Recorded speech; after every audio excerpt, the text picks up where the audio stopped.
Oh no. Quincy. What's going on? Just hanging out on my back porch. I'm on my phone right now. I'm in between jobs, so I don't have a laptop. Oh, man.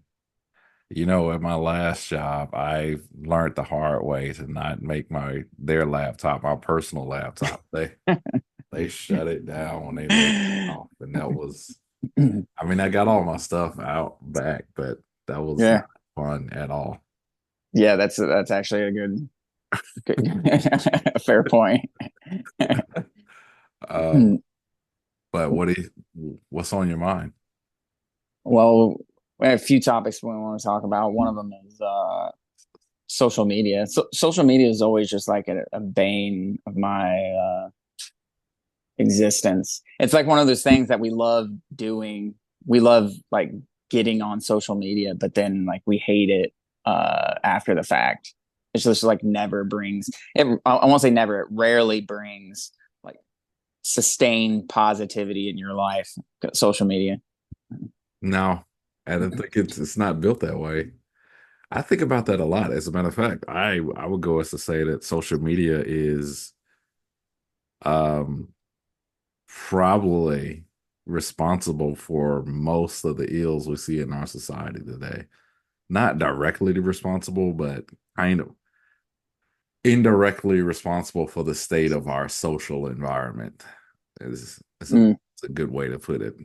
And when I say our, I'm pretty much narrowing that down to mostly the younger folks, but as you alluded to hmm minutes ago, there's this dynamic between the young and old that's not necessarily positive, I would say. hmm As far as older people, like 30 plus, 35, 40, 50, we have a different way of seeing the world and navigating the world that included a time when social media wasn't what it is today, hmm as opposed to someone else who's only known TikTok. hmm So there's hmm a different worldview there. Uh, Yeah. I do you think it's I see it as like an amplifier of the problems more so than like uh, a cause of the problems, depending on what problems we're talking about. yeah, it depends on the problems we talk about. I don't know. I would go so far as to say it is the problem because here's why I say that human beings always have problems, right? We've Mhm. our society, we're always going to have murderers. We're always going to have that sort of thing. I mean, like that book, Laws of Human Nature. We're always going to be human, but Mhm. there's specific examples in that book where I think what is that Greek guy he was referring to? His name starts with a P. I can't think of his name right now, but Heracles or something. Heracles. Yeah. I think that was it because that was one of the first stories he told in that book. Mhm. And the reason why I bring that up is because that society, the Greek society, or they were just displaying, common human nature traits. They were a lot of people Mhm. wanted to like get revenge. They were, not thinking in advance, didn't have a strategy for how they was going to go to war. I think it was with Athens and that sort of thing. Mhm. And he came along and came with some reason, right? So right now we have people that do the same thing. They fly off the handle. They People are overwhelmed by their emotion, whether that is sadness or grief or anger, or they've been disrespected, their ego has been hurt, right? So Mhm. if you take that and amplify that on social media in a area in which you don't have to, you can dehumanize yourself or others, Mhm. and you can just let that raw emotion flow out. Mhm. It's going to get amplified by Yep. algorithms. Then you have outrage content, which is basically amplifying emotion. And as a marketer, I've known that there are lots of people, probably the majority of people, They see something trending on Twitter or TikTok, Hmm. and it becomes real to them, Yeah. right? This becomes a subject that is out in the real world and has to be addressed. Mostly Yeah. because of anonymous people, not anonymous, I would say semi-anonymous people means that they're behind a keyboard and now they have a little bit more freedom, just like they were drunk, to Yeah. do the things that in normal society they wouldn't do. Does that make sense? I know I said Yeah, for sure. Because there's no, that's what I think you narrowed it down to where like social media takes away any type of consequences, like social consequences to a certain extent, where like you can do things without having any type of reciprocity where like I can go on and like say something that I would never say in person because there's no like reaction. There's going to be no reaction to it besides maybe like someone ats me on social media and that's it. And I could easily ignore that. But in society, I may like it may turn into like actual violence if I were to say something like that to someone. So I think that's a piece of it. It's like there's no reciprocity. And then there's like social media now, like at least X, Twitter, I'm anonymous from a like I don't put my identity on there just because like I don't want to risk like liking like a Tucker Carlson post and then having that be like what people perceive of me at my job. You know what I mean? So like yep. as like, oh well, he liked a Tucker Carlson post and he's probably a MAGA right wing extremist. You know what I mean? Like you can just go fly off the handle in that way. So I keep my shit anonymous. I think a lot of people do it that way where they have like aliases and shit. Um, and so then you can just it just makes that even worse. Um, so I 100% agree with you there. That sounds like a compound problem. It's sort of like, okay, so let's say you tell everyone, you know what, go anonymous. Then the floodgates are really open because It's 4chan. you know exactly. And Hmm. and the opposite of that is, oh, well, be who you are, say what you want to say. Then if you do that, and anything can be taken out of context, and there you go. You're all of a sudden your employer is seeing this or potential employer, and now you're done. But See, that's interesting because like human nature is all, like our attitudes, our character, the way we behave, what motivates us. A lot of it is based off of social systems and our peers and hierarchies and those types of things. And so like if our a lot of our behavior on a day to day is based off of that, then we get into the social media world, um, and there's none of it. It just strips out all normal human what drives human nature. So you get something like completely anonymous. You get like Fortran. Then you bring out racism, but it are those people actually racist, or are they just like, or are there like the worst parts of their human nature brought out and allowed to play with these stupid ideas that you would never play with in reality, or if you played with them there would be reciprocity and people would be like, oh no, you can't do that, and you would be shamed into not doing that behavior, and then you would never do that behavior, right? Because you would be isolated and alone and shunned from your community if you were just like a blatant racist putting up like whatever.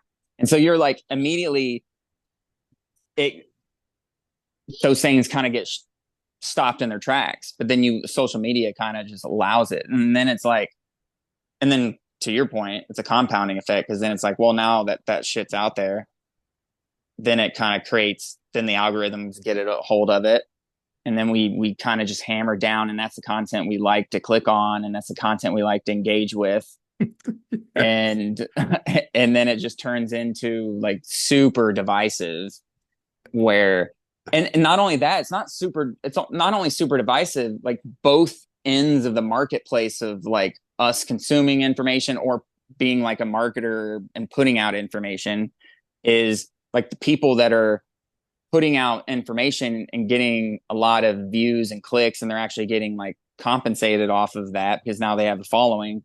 They are motivated to post things that are like disingenuous and aren't 100% true because they want to fucking amplify the message and get more clicks. And I see this all the time. I constantly am getting tricked. My friends are getting tricked, especially during this election time. Is like there would be a video. You'll share a video, and there'd be like a description of the video, whether it's like about Trump or Biden or Kamala or whoever, and it's like you listen to the video or you listen to the actual podcast of whoever they're talking about, and it's like it doesn't match what their description. And so it's like, hey, headline, this person said this, and it's like quoting them, and it's like, what? They didn't say any of that. This is bullshit. And so my like friend will send me something, and I'll just be so irritated. I'm like, it's probably 25% of the time you're getting bamboozled on social media now because of like some posts, and then you share it because it's like, oh, this is ridiculous. And then someone's like, oh, in the comments, everyone's saying it's fake or something, you know? That's what's Yeah. kind of nice about X these days. If you could just, if you quickly scroll through the comments, if you have that discipline, then you can usually suss out Oh whether it's yeah, like a man. video from 2017 that they're portraying as the hurricane video from last week, you know? The comment section is the best part about the internet, man. Mm-hmm. That's I always go to the comments because it's like I think it's kind of weird because I see social media as like a place where you have fun, and I don't know. I've learned over the years that I'm a very odd person, man. Like when something feels too emotionally charged, no matter if it's a good or bad thing, I'm backing Mm-hmm. away. I'm backing out of Yeah. that situation, Yeah. which does help. However, it's still, but that doesn't like you can eliminate one problem with social media, and there's still about 10 more problems. And Oh, 100%. another problem is um, what was I gonna say? The distraction. The I Yeah. think our brains are just like let me put it this way. I've noticed a noticeable difference in my ability to concentrate the more I use social media. Like Mm-hmm. as opposed to let's say that I spent a week reading a book before bed, or I spent a week on like scrolling what is it they call it, death scrolling, like either Instagram or Twitter or Mm-hmm. something like that. And it doesn't matter what I'm scrolling for. If I feel myself just death scrolling, not for something in particular, it it does do a number to my concentration, man. Like I see it immediately. It's just like if I was to read, if I have a big book, I think it's I forgot the name of it. Oh yeah, Andrew Carnegie, right? Mm-hmm. Have you ever tried to read that book or No. anything like that? Whoa. It's basically written in old English. Oh, wow. So if I spend, let's say, maybe 3 hours reading that, I can sense the way I'm talking to people. It's almost like I'm reading in that language Mm-hmm. or reading how he wrote it. And I'm pretty sure I have the same effect if I'm like spending hours on Twitter Mm-hmm. and I leave Twitter and now I'm like using that slang or that Yeah. kind of stuff, that language that is not necessarily. I'm not saying that that talking speaking like that is a bad thing, but it does if it's doing that, imagine the other things that it's doing to your mind. Oh, If that 100%. What I immediately thought about is that you get like your behaviors online. So it's like social media is designed to keep you there. Like these apps and these companies are all designed to keep you engaged and keep you there. And so then they propagate like anger and fear and those types of things. And so then we become more addicted. And so then like if anger and fear on there, it starts to create divisiveness, and then that divisiveness gets taken offline. It has to. to your point, like if you're engaged in like this divisiveness Thank you. That's what I that was gets trying to taken say. offline, Yes. then you start engaging in that type of behavior unconsciously out Hmm. outside in the real world. And even if it's just like judging people based off of something that's divisive online, whether it's like COVID times and like someone like someone's doing something on one of the sides that you believe in, and you just immediately are judging them in a divisive way, because that's the like the divisiveness that happens on social media. Like it's 100%. And it's so there's this book called Deep Work by Cal Newport. He dives into he backs all your points exactly up. He essentially says in a world of distraction, and we need in social media and those types of things, we need to set aside time for deep work where we're like spending 3 to 4 hours a day to focus on our work, whether it's like if you're writing a book, you're writing for 4 hours, and that's the max amount of value you're going to get out of yourself before you um get diminishing returns. But he exactly says like deep work is just like it's a distractionless block of time.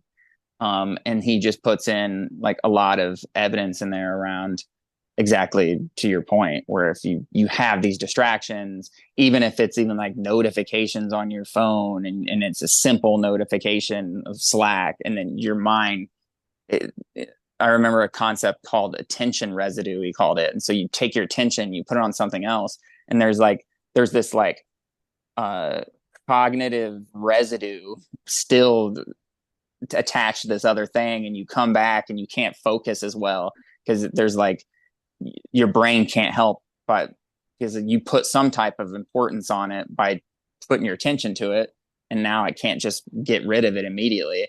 And so I 100% agree. I feel the same way.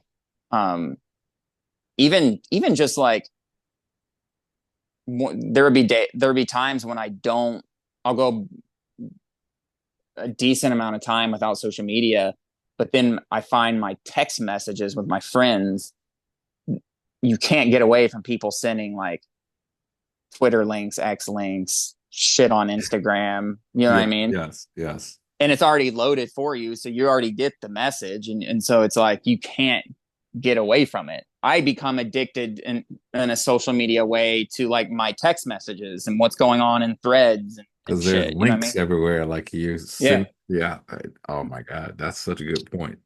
So you can't escape it. It's and that's man, that brings up a very bad point. I've been listening to this guy. I don't know his name, but I sent you one of his videos, and I like listening to him because I disagree with half the things he says, but he makes a lot of sense. You know what I'm saying? I like hearing his viewpoint because I get his sentiment, although like his conclusions are weird. Um, Let me give you an example. It's sort of like he does all the topics, the black pill topics, like how dating sucks in 2024, and it's because of the internet. How young men aren't going out and trying to find who they are or what makes them tick. Instead they're on like social media and letting some guru tell them what to do about their life, stuff like that. But which is all good. Like those are good conversations, like the feminization of media, which is it's a good topic. However, what he does is I don't like his conclusions because sometimes he goes into like, oh, what society has told you about like how women love men is wrong. Let me tell you that women just uh date men solely on looks or what a man can do for them. I'm like, kind of, but you're missing the whole. Yeah, yeah, It yeah, sounds you sound yeah. like an incel right now. But anyway, what the point is that he has this thing where he's saying the most important point that I wanted to bring up is the fact that a lot of I'm scared for the younger generation because they didn't have one of his biggest points is that if you're on, think about the way social media is built in a way. I was in digital marketing early, so I understand personalization, right? So if you're on YouTube or you're doing something like that, and a lot of people are not curious, right? So your personalization is going, you're getting into a what is the word we all use? A bubble. You get into Mhm. a bubble. You're watching these videos. You're seeing the social media posts that are all centered around a few topics. And if you're young, let's say you're like preteens or, Mhm. like 9, 10, 11, like that. You don't know a lot about the world. You don't know the possibilities of the world because you don't have that experience. But Mhm. what you do know is social media. And social Mhm. media is already creating a bubble for you. So you're going to think, and you can't tell me I'm wrong on this because I've seen it with TV and older people. You're going to think what you see on social media is the world Yeah. instead of it going out and experiencing it for yourself. And I was like, yeah, that makes sense. So a lot, and that would explain why they say, I'm not, this could be another social media trope. A lot of young men are checking out, per se. I'm not Mhm. sure how true that is, but that's what they Mhm. say. I'm like, that makes sense because if you got a lot of young men that don't know the possibilities of how to face the world. Like, when me and you were young, we like did a lot of things that didn't involve a phone. Now everything is about being on social media. The girls you want to date, they're all on social media. Yeah, You got that's the problem, you know what right? I'm saying? Where it's wherever the the the sex, the opposite sex, or the same sex, whatever you're interested in, it's wherever they are at is where you're going to be, right? If you're single, and if they're on social media, you're going to be on social media. It's like my high school. I remember we everybody was on MSN Messenger, but like the other Yep, schools were we was like on on there too. Yeah. we're on AIM. But then there would be like girls on AIM, so you had to have an AIM account, you had to have an MSN Messenger account, and then you had to have the people on there, and the ding came on, and you saw they came online, right? And Yep. it's like so you're on there, and then and it's like we had that a little bit when we were in high school, but they have it now where when you were talking about it now, it's where it's just like even parents, we've gotten so conservative where because of social media and the proliferation of all like the negative news, it's like we think that our kids are going to be there's pedos just around the corner about to take our kids into the house, which it In happens your and we in your hear this, bubble. right? Yeah. Yeah, yeah. And so then now it's like our kids don't go out as much, or there's more chaperones, and so there isn't this like free play and type. But I was reflecting on a memory and from like when I was in middle school, dude, and like our parents would drop us off at the skating rink, and like we just a bunch of middle schoolers, and there was like the big thing was always the couples skate at the end, Yep. and it's like your entire social world centered around like are you going to have the kahunas to go up Yep. and like ask the girl, right? And it's like all of that um happens less uh You're so right, man. and so then to me people are checking out the men and whoever's checking out is because like there's less opportunity is one aspect of it, but you like all things, man, it's a multifactorial thing. There's a multitude of Yes. problems. There's not Yes. like one single cause causing it. But I don't know. I don't see a. I think we're gonna have to. What are the next generation? Like my kids, we're gonna have to like start living in a world where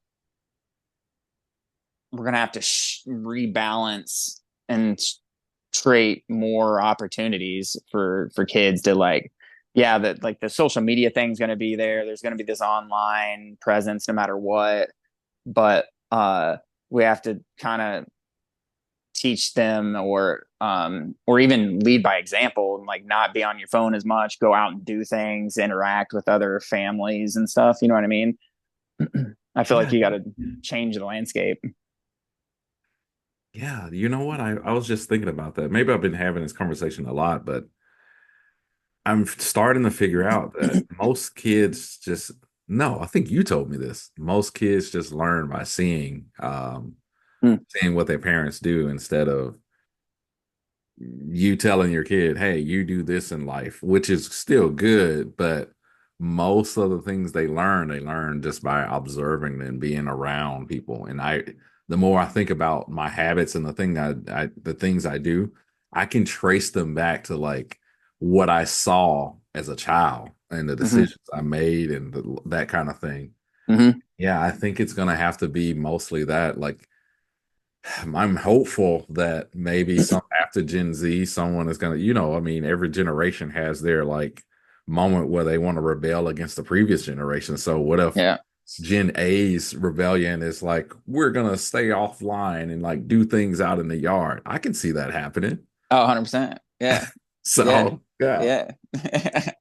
What, so that's a good transition where, so there's this thing I've been thinking about recently where it's like, as a parent, so for the small audience who listens to these, there is, I have a 3-year-old daughter and a 4-month-old daughter. But one of the things I've been thinking about a lot, you read these parenting books, uh, and like one of the things they constantly teach, like the modern way of parenting, is like uh, enabling, empowering your children, enabling them to be intrinsically motivated and have self confidence. And the way to do that is kind of what you're saying, is more of like leading by example for one, and then two, it's just like getting out of their way, and you're more of just like a guide, and trying to like enable and facilitate, right? Hmm. And creating that self-confidence, something as simple as like you have a 9-month old and they're starting to crawl and the grandma wants to help, right? She wants to get down there and like help them and pull their knees up, but the way to help them is to get out of their way and allow them to create self-confidence by and strength, and by doing it themselves, and let them fail, fail, fail, fail. And so like that small example is like how you should parent. And it's difficult because we just constantly want to help. And you and I have talked about this, where like the mother wants to help eat more than the father, and that's why you need that kind of that balance, where I'm like, or in a traditional, it doesn't matter if you're in gay relationships or whatever, it's like there's going to be a male and female archetype, and there needs to be a balance, and there needs to be two, otherwise you're going to be imbalanced. But anyway, that concept of like, oh, we know how to lead people, children same way as adults, right? We know how to lead people, but as a leader in an organization, it's the same way. You empower them. All we talk about is empowering our employees, being a servant leader. Like that type of leadership is like the best leadership, leading by example. Hmm. uh and but in society, this is the like the paradox, is like, but we get into politics and policy and legislation and stuff, and all we want to do is do the opposite. We want to take the opposite, and this is kind of the whole like left wing. It's definitely a left wing philosophy of how we should organize civilization, but it turns into a bunch of unintended consequences over time. And it's like we teach, it's like we just want to we want to help, and we just constantly want to help. So it's the whole welfare system for one. And if you look into the welfare states, especially in the Western cultures, it just kind of like creates this like derision of society. You can take like anecdotal examples of like the welfare system being beneficial, right? You can take this like family, this mother is a single mother of three, and she got help with food stamps, and she was able to kind of get lifted, and she was, yeah, there are those stories. But all in all, it just creates such a toxic, from a mindset perspective, it just creates this mindset that like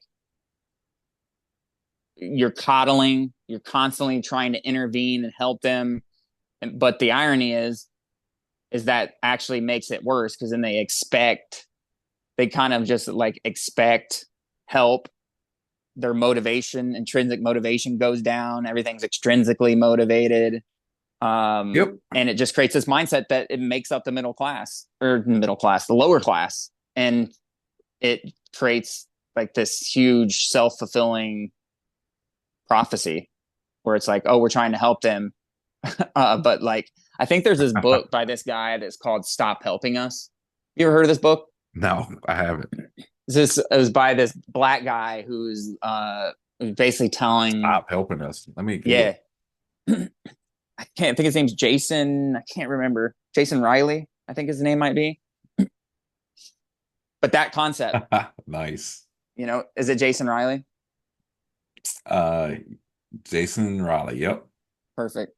Yeah, that it's like stop helping us, and it's basically exactly that, where it's like we stop helping, just like the 9-month old trying to crawl, it's gonna help them.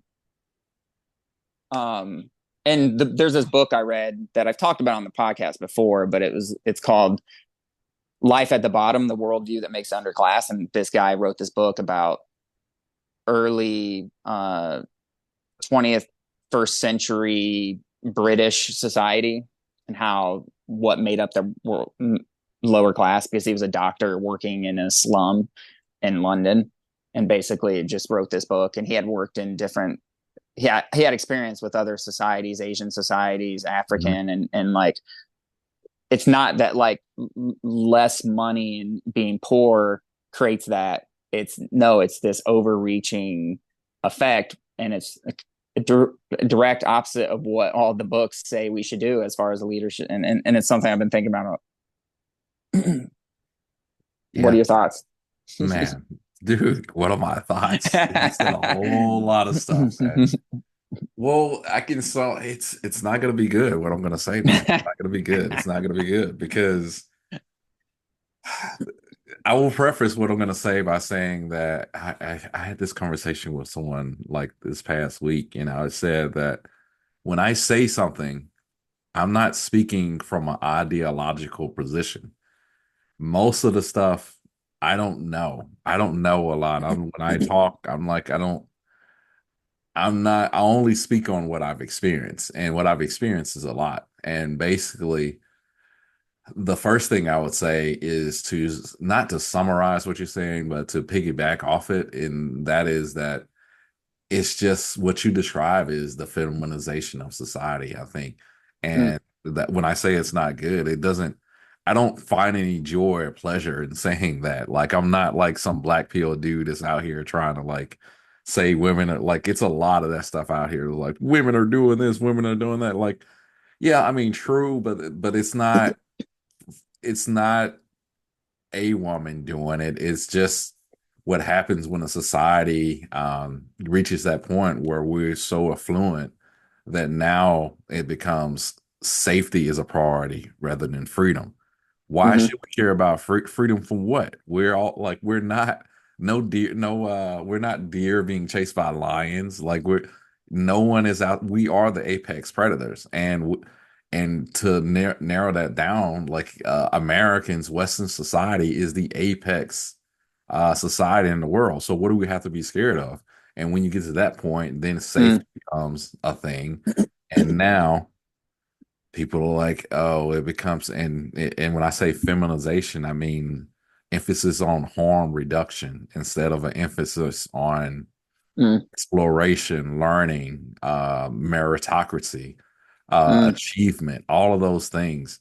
Like I remember a couple of years back, man, I was dating this girl and I was like, I don't know what it was, man. I think I was going through one of those like, I don't know, like depressing states or whatever. And I was like, I stopped myself from crying, but I almost cried. I was like, why doesn't anyone want anyone to be successful? Like, what is so fucking wrong with being successful?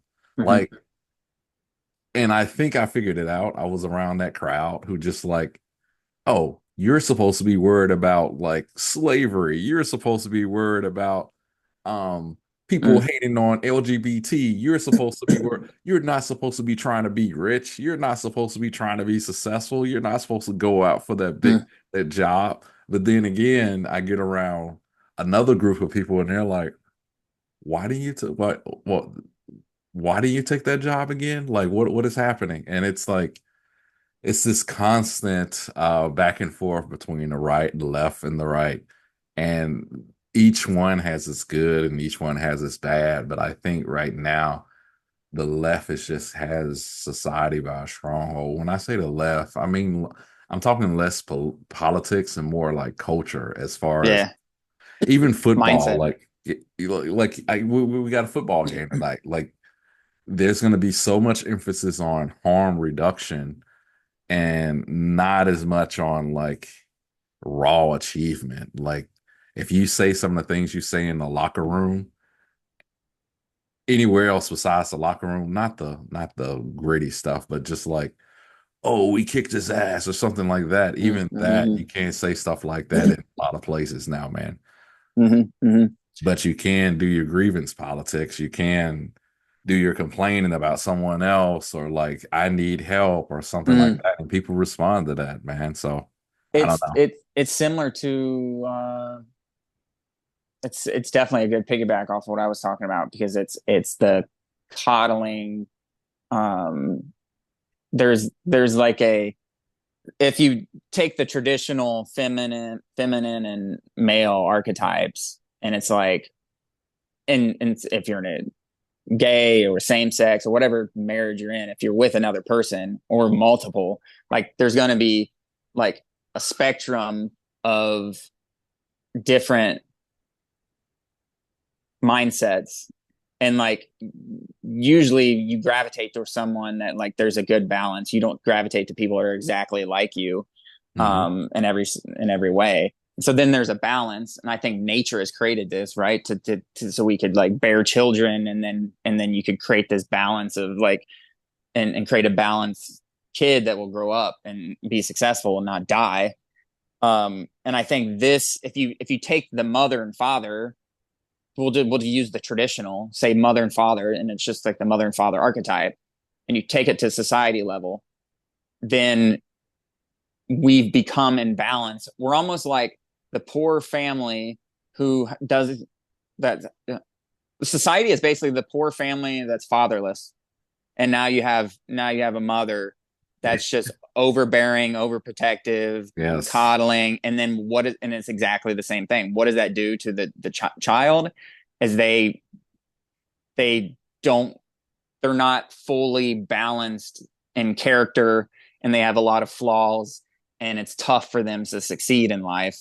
And I feel like that is exactly a good example of like small scale family inside the home. Take it out broad spectrum to society. There's no There's no male, there's no masculine it's just less, right? representation higher up. I mean, I guess you can say the masculine representation is Trump, but it's like, he's, There's no first of need all, he's for it, only right? one person. Huh? What's that? There's no need for in our society in a west, like you were talking about, the Western societies that are so like safe and apex, and it's like there's no need for a masculine aggressive protector, right? There's no Yes, need you're for right. it. Yes, yes, yes. And so if there's no need for it, then any type of that like behavior, like you talked about in the locker room, like, oh, we're gonna kick their ass, like that gets de-incentivized, it gets like looked down upon, and then the other part ramps up. And uh so you over and I think, and I don't know a lot about this, but I think in Japan they, yeah, in a lot of civilizations they see ups and downs, and once you get into these high states, I think Roman society similar ways, where they face the same problems, where you just kind of get you just get too comfortable, you get too relaxed, uh and then it shifts and you become way too risk adverse, and Yep. less like going out and being open minded and going on a journey. And then like when we don't have that, then we start crumbling as a society. Uh, Well, the value of that kind of stuff is understated. It's understated because it's well, it's understated for the reason that you stated. Just like we don't need that anymore. The problem is that it's like practicing in football. You see, dude, have you seen the stats of touchdowns that's been scored on week one by year? no, They've met the amount of touchdowns that have been scored has been cut in half. I think in the last 10 to 15 years. I have to find wow. numbers, but yeah, it's like because they're practicing less, it's harm reduction. We're practicing less, Mm, we're coddling, all that kind hmm of stuff. hmm hmm hmm. Line play, we see it everywhere in society. But Interesting. my point is that going back to what you said about that book that you brought up, the guy The worldview that makes underclass. yeah, the worldview of the underclass, Hmm. it I wouldn't say that it hurts the underclass, but what it does, it inadvertently hurts the middle class, I mean the underclass, because they don't know any better, so they're already going to be poor, right? But for those people who are poor that don't want to be poor, Yeah, those are yeah. the people that are gonna be hurt the most because they are not getting an opportunity to be Elon Musk or some. I mean, I know that's Hmm. far fetched to be someone like him, but I'm saying to be like an average person to go Like, from poor to high middle class, like right? you or I, like you or me. Yeah, it's making it harder for them because their behavior is being coddled, and you know that if you want to do something more in life, you need behavior change, and behavior change doesn't come by coddling. Yeah.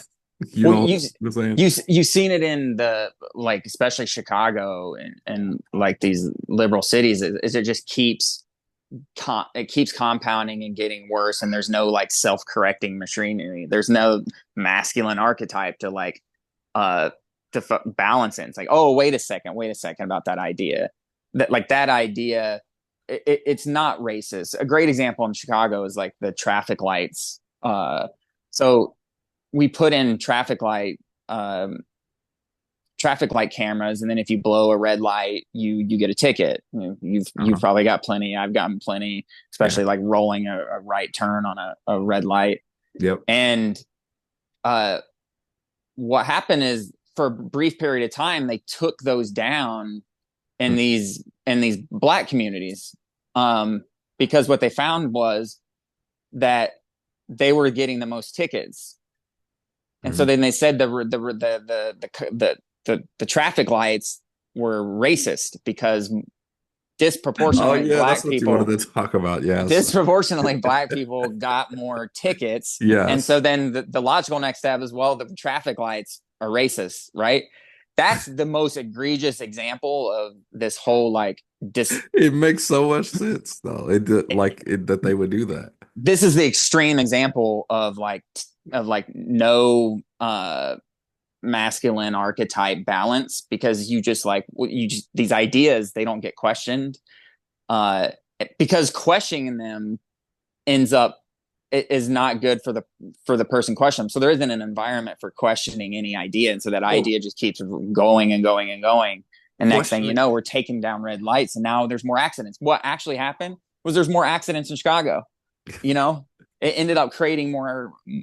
Yes, and well, questioning those ideas, that's still a masculine thing because masculinity is about like sharpening, like a child, a boy. But the difference between a little girl and a little boy is this boy, they'll go out in a room and like throw themselves against the wall or Yeah, like punch their toys or like cling their toys together and all this stuff. yeah, That stuff helps them figure out like where what they can do with their body. Like yeah, yeah, it it gives them that's even it happens with ideas. They'll like little boys will argue about like who is better, Batman and Superman and stuff like that. yeah, Where you see little girls, they're more what's the word? They're more looking for solidarity. They want to be in sync with each other, which is fine. I'm not saying that that stuff is negative, but like we were saying, that's the film. That's the matriarchy. That's yeah. You just need a balance, Yeah, right? there's you just need the balance, man. And even if you were born gay as a boy or a woman, or even like you end up being trans, like it doesn't matter what you are, what identity you are. It's like you have one of these balances. It's like you have a balance of or an imbalance of male, female. It's like the traditional male and traditional females that we're talking about. But if you're on a spectrum, and so then it's like if those people become in power in politics, Hmm. and there's no balance, then it creates these problems that we're talking about at a systemic level. And I think that like we've been in this constant. That's what Thomas Sowell opened me up my eyes to, is like the unintended consequences of this, like coddling. Let us help you, let us intervene in your life, we know what's good for you, we're smart, we're the anointed ones, we are the intellectuals, let us help you, we can fix society. uh Yep. that creates this destruction of motivation and mindset, and it's self-fulfilling, and it doesn't help the societies from the ground up. And so then it creates this problem, all of these like systemic problems that never get fixed, and then there's no retribution for those actions. um No. there's So like the traffic lights, a racist thing, is like extreme example. And if you were to do the same, what's funny is if you took it out of a city, it's just like cities are the weird thing about like race is like cities are disproportionately, um where black people are poor disproportionately in cities, Hmm. whereas like you go to the rural and it's the opposite, it's white people, right, is Hmm. disproportionately poor. And it's funny is like even around like Hispanics, my younger brother's ex-wife, um people like they look at white people, black people or Hispanics that grow up in the city look at white people like, oh, they're rich. They've never seen poor white people. You know, it's just like, Dude, oh, this is rich that's white a whole boy. nother conversation, man. Because I had that conversation a while back with someone else, and coming from Jackson, Mississippi, yes.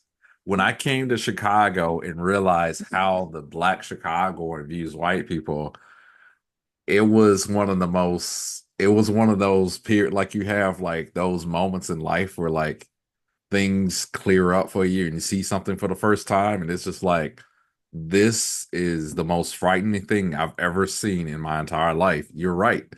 And I've seen the opposite because in college, I dated this the first white girl I ever dated. And I remember this like yesterday when I was just randomly talking about some stuff that we used to do back home. And I was like, yeah, when we used to go to the rich black people neighborhood and blah, blah, blah. And she was like, that exists? I was like, are you serious? Like, Yeah, that's the opposite. Yeah, that is the exact opposite. I was like, are you serious? Yes, that's well off. Like, but yeah, like that. That's Oh, that's why amazing. that's why I'm thankful to grow up in the South and in a small city in this a really small city in the South because it was majority of black people. And yeah, like the fact that you go to a city and they think that all white people, I always thought that was odd Hmm. because in the South we have like I'm gonna, I don't want to use any of those inflammatory terms, but we ha there's a part of the city where it's like the poor white people live and like, Yeah, and we call them like Rankin County. Over in Rankin County, you go over there, they're gonna be like on their tractor trailers and doing all yeah, their country shit. Like yeah, that is normal when you go out to the country, man. But I yeah. guess that's not what the black Chicagoan experience though. No, I mean that was my culture shock too, coming from like the redneck rural areas of Indiana, Redneck, Ohio. that's the word. Yes. Okay. You know what I mean? Like Yeah.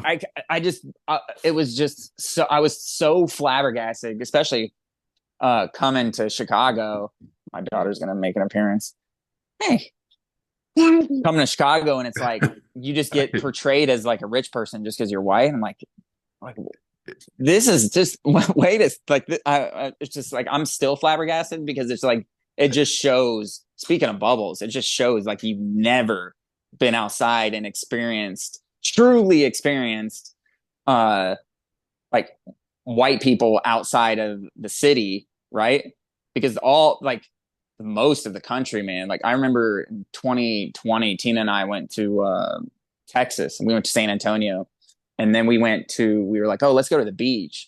So then we drove 2 hours to Corpus Christi, Hmm. and man, like Oh, Corpus Christi. man, this I've heard is tales like about Corpus Christi. it is the poor of poor, man. Like Yes. it's poor of poor, and it's Texas, so it's all mostly white people, and it's just like the lowest of low trailers. Even going back home to my hometown, like it's humbling, but also I feel grateful. It's like you go by these trailer parks, man, and it's rough. It's just Yeah. it's like rough, poor, and it's like so. Then I guess we just went down a rabbit hole there, but yeah, That's a it's good like rabbit hole. yeah. Now I got my dog jumping in. One other thing I want to say on that whole mindset is that I wrote in an article about how this whole what bothers me a lot about that whole mindset around like the left philosophy of what we were just talking about is the coddling and the overprotectiveness and yada yada yada. I think it stems like it's almost like perceived as compassion, is like you come out and you're helping and whatnot, but there's all the unintended consequences. But then it starts getting into ideas instead of like actions, and so then it gets into like racial stuff, and so then it starts. Then when you get into numbers around race, and it's like any disparity is discrimination, you know. And when I remember writing one of these articles, I think in 2020 I wrote it, or 2021, is like uh, don't let them kind of take advantage of our compassion or something like that. I can't Yeah, I remember what remember it that. was. Yes, I remember that well. Yes. And in there, one of the things I talked about, I believe in that one, or it might have been a different article, is if you just take your one race as an example, you can just look at age and say like 35-year-olds make way more than 25-year-olds. It's like 10K. You can look at averages of like average individual income or household income, and it just continues to rise. So age is the strongest predictor of income. And it Yeah. makes sense, right? You get Hmm. experience, you get your skill sets, and you keep building up. As long as you're progressing upward, you're going to keep getting richer. And I think it peaks at 78, if I remember correctly. So Hmm. 78 years old is when you're going to make the most money in your entire life on average, if you look at the population. So if you take that same concept of a disparity is discrimination, then older people are discriminatory against younger people based off of them making more, you know? And even your future self is discriminatory against your older self, right? Like your older self that didn't make that much 10 years ago. And so there's this like, and what's funny about that is like if you play with that idea, you can even start taking it to even the racial disparities are sometimes explained just by age. So it'd be like the average age Oh yeah, of a I've heard that female before. Hispanic or whatever is like 24 or something, but then Hmm. it's like 34 for like white from like a white female, right? Yes. Um, and so then it's like, oh, naturally, like if we look at what the averages is, they're gonna make more. Not, not taking anything else in any variable into consideration besides just age, you can explain a lot of things. That is just another example where you can just completely destroy that worldview that mindset in a second just by exposing that point. And it's just so fragile, and I don't know how to get out. It's an ideology, and it's just Man, you just brought up something that I've had on my list to talk about for a while now, and how long we've been talking. an hour and 10 minutes. Well, not an hour, Okay, but it's 5:10 now. cool. Just Um, checking.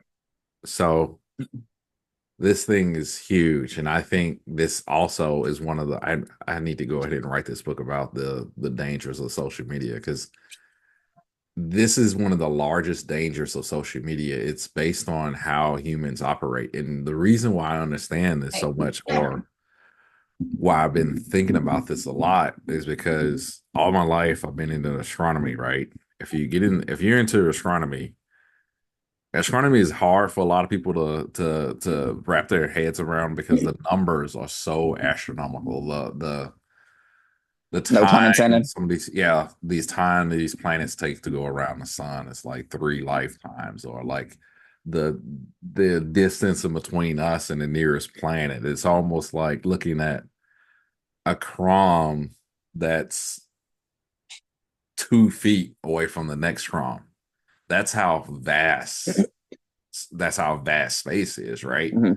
So when you extrapolate that to the human mind, and why social media, one of the main factors that makes social media so bad for our brains is because that's why there's all these faulty generalizations, because our mind can't imagine, out of 300 million people, only 19 unarmed black people were killed. It's like that's like our mind, when we see that stuff on social media every day, we like to get into the faulty generalizations and like, Mhm. oh, this is an epidemic. Or if we see this crowd of people, let's say that I go through a whole day and algorithms have figured out that I react to police videos of like, Mhm.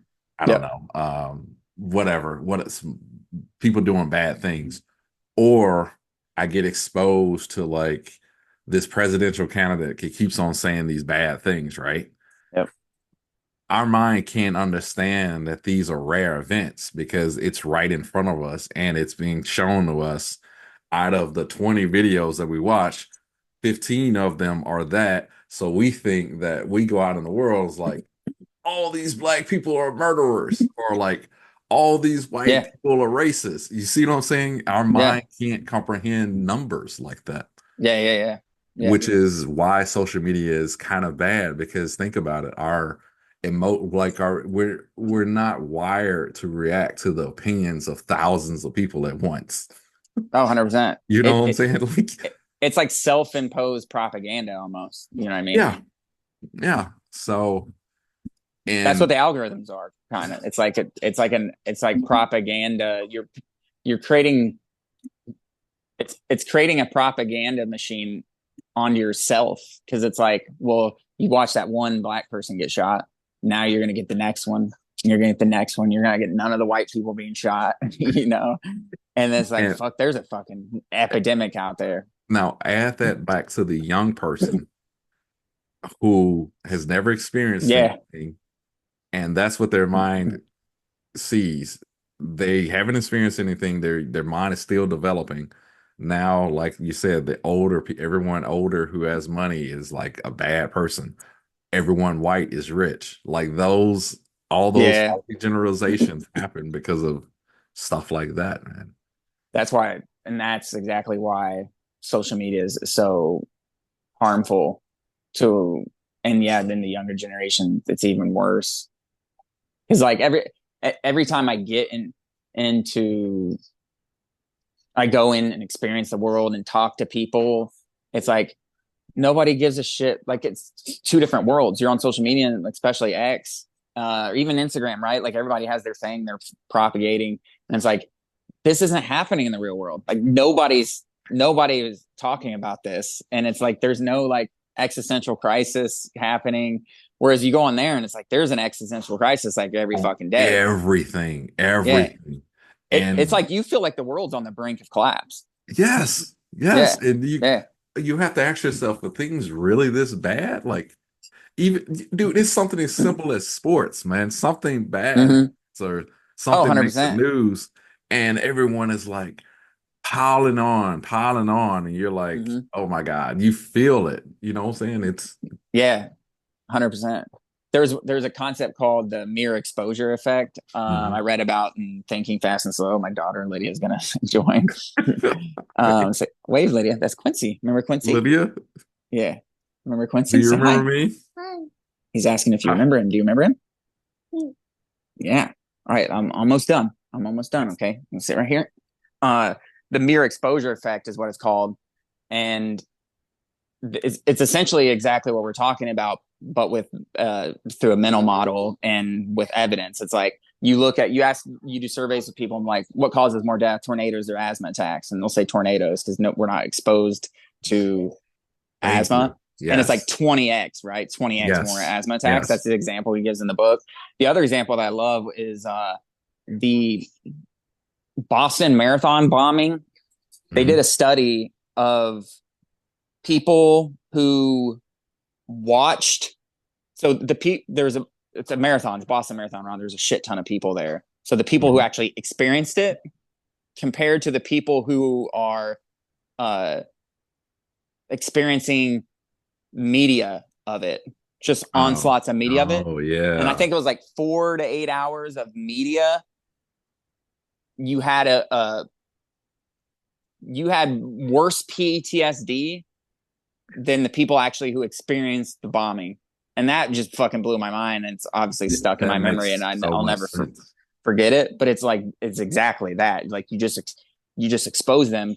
And one thing I've been talking about recently, and I may have sent this to you in text, is that like I was just been getting frustrated with like some of my friends that are sending a lot of well, it's not I'm getting frustrated with my friends, just like I'm getting frustrated with the politics of today. It's just like every election cycle you get in this, everything's so hyped up, and everybody It's wants to like, send the thing they saw and are seen.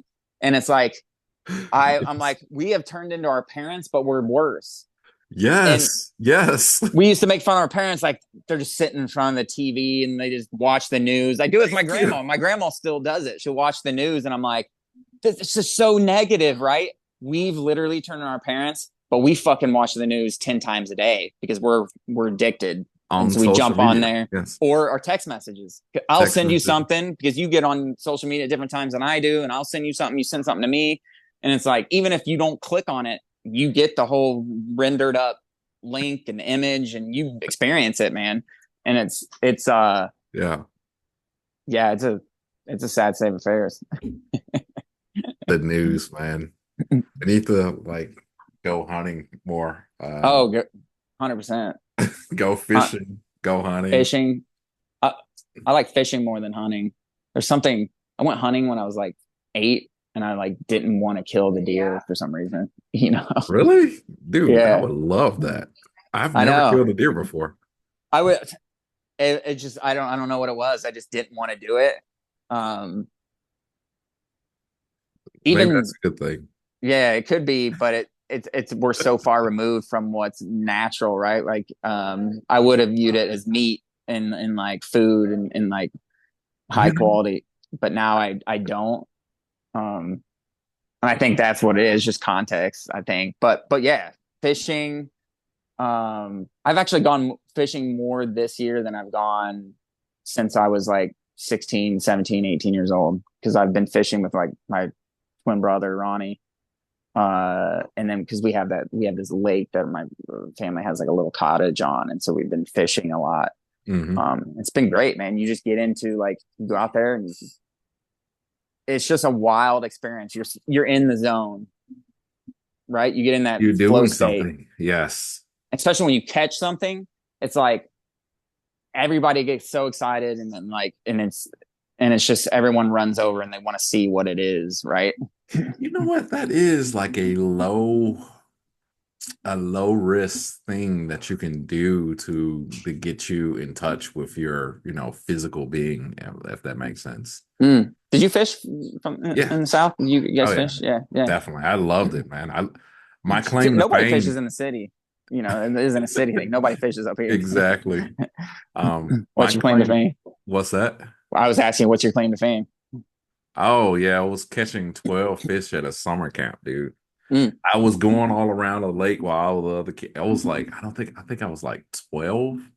I was going all around the lake just pitching, and the other kids, no one could catch a fish, but I was like, I was determined to find the right place, and I don't know how, I don't know how I did it. I just did it. I knew I caught 12 fish, and I'll Yeah, forever be upset at my mom for like being scared to clean them, so we had to yeah, throw them away. yeah. But yeah, that was my experience, man. We should go fishing. Oh yeah, I loved it, man. I don't know. The only reason I want to go hunting is because I've never done it before. Yeah, I I would go also hunting. want to use a bow, dude. My mom is a hunter, and Oh, my really? stepdad are a hunter. Like they own land on the on the eastern part of Ohio, Hmm. right on the border of West Virginia. It's really like a lot of hills and Meigs County, I think is what it's called. They own like a decent amount of land, and so they hunt there every year. It's around this time, but you go to my mom's basement, and it's like full of huge buck, you know, like Hmm. 8 to 10 point buck, like that they've caught over the decades of hunting. Uh, Sometimes my brothers will go, but yeah, I love to fish. Hunting for some reason, I don't know. I feel bad killing the deer. I don't know what it is, but I'm fine with eating it. And I I shouldn't be would. that. Like Rogan says, like if you're gonna fucking eat your food, you need to see where it comes from. You need to experience it, and you should. And I kind of believe in that. Uh, but then it's also, yeah, I don't know. I think it's just that you haven't done it before. Because yeah, I feel the same way. And I kind of feel the same way about certain types of meats because like I have a pet peeve. I don't eat any like have you been to those Chinese restaurants with the modified chicken wings that are like extra Yeah, large? I can't do that. yeah, I can't yeah, do extra large shrimp or nothing like I can't do any of that kind yeah, of stuff. But yeah, I understand what you're saying, man. yeah, yeah. Shoot. Well, we can end on that. All right, cool, cool. So yeah, man, let's schedule another one in a couple of Yeah, weeks. yeah, yeah, yeah, for sure. Um, I'll you know what? Next week we'll We can I try don't to meet in know. person. Huh? We can try to hit the podcast room. Yeah, you want to try that again? Yeah, let me probably like middle next week, probably good. Let's text and find a good time, and we'll because next week I'm still off, so I have plenty of time. So I'll do is I'll go there tomorrow. I'll set a time and go there tomorrow and do some practicing. I need to do that Yeah. anyway. All right. All Cool. right, man. All right, Quincy. Uh, have a great rest of the day, man. Yeah, I'll go eat dinner later, man. All right, later.